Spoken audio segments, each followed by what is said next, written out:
So the prefrontal cortex doesn't come online until 25.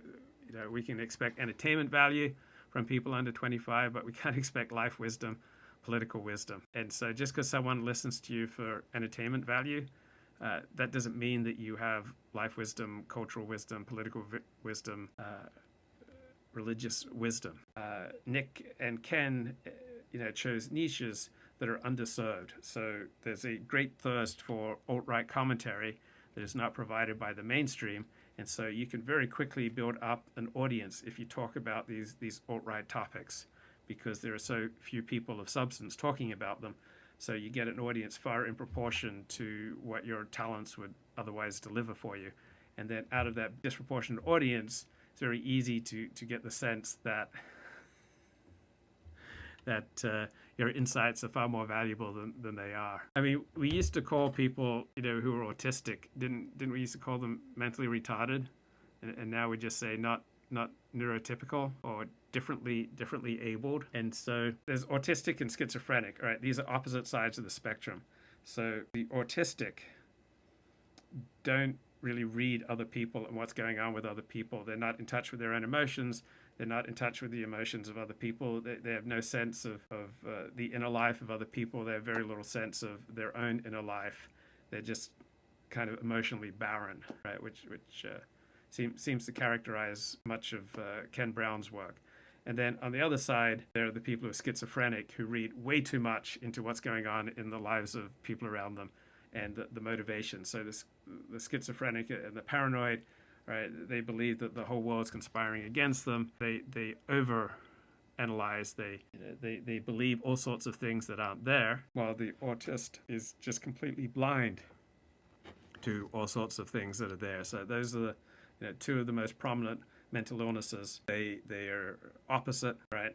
So you want to have a moderate amount of understanding of other people and being able to tune into them, right? There's no shared reality and there's no shared energy unless you can get onto the same page with other people.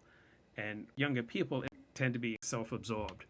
They don't tend to have a great deal of empathy.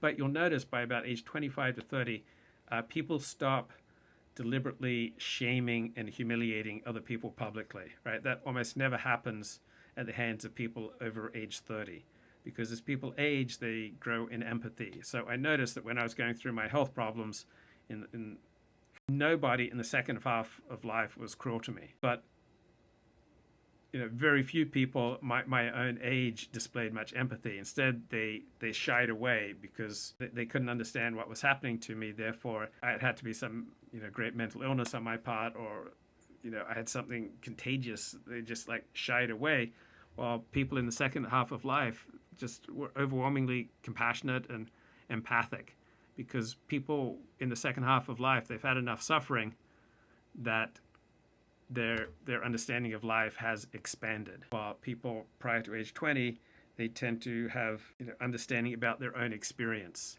and they haven't devoted a great deal of attention to the lives of others, and they haven't concerned themselves a great deal with other people's priorities. They haven't internalized that other people are just as real as they are, that other people have just as many hopes and dreams and feel things just as keenly as they do. But when the prefrontal cortex comes online by about age 25, then you can start to have more empathy for other people. And empathy is a really good place to begin a worldview.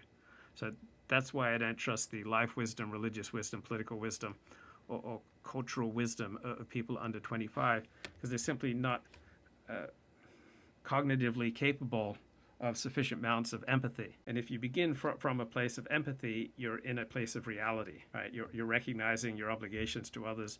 You're recognizing the times that you've screwed up and that you've hurt innocent people. You recognize how your selfishness has wreaked harm on those around you. And from that perspective, you're in reality.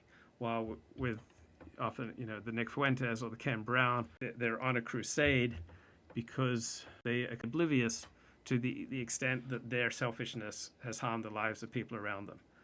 That doesn't even occur to them. It doesn't occur to them that there might be something that they are missing, that there's some place that they've gone wrong.